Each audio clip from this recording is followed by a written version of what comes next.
And well, I appreciate the 120 seconds. So your job, obviously, here at the legislature is to ensure that our freedom of expression is maintained, that our First Amendment rights are maintained. And what that means, first and foremost, in my experiences on college campuses, is that the heckler's veto must be stopped. So I was at Cal State Los Angeles in February 2016, and there was almost a riot there, and the police were not allowed to do their jobs, and students were physically assaulted in the crowd.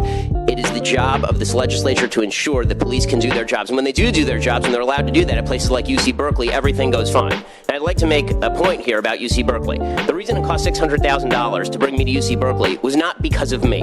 Okay, everybody keeps suggesting that it was because I was coming. I'm so controversial and so terrible. I came exactly 1 year before, and it cost this many dollars. It cost $0 for security at UC Berkeley. The reason it cost $600,000 at UC Berkeley is because Antifa and violent groups had decided that Berkeley was their domain, and they were going to be able to run roughshod over law enforcement there. And this does bring up one final point that I want to make in the long period of time that I have to discuss, and that is the problem with a legislative body such as yours trying to draw lines specifically about what hate speech constitutes. Because the fact is that one of the reasons groups like Antifa show up is not because they know who I am, it's because they have been told by people that I am promulgating hate speech, which is utterly false and utterly untrue. There are people who say vile things and with whom I disagree. Among them, people like Milo Yiannopoulos, who sent me a picture of a black baby on the day of my child's birth because I wasn't sufficiently standing up for the white population, supposedly. But that does not mean that the legislature gets to decide what hate speech is.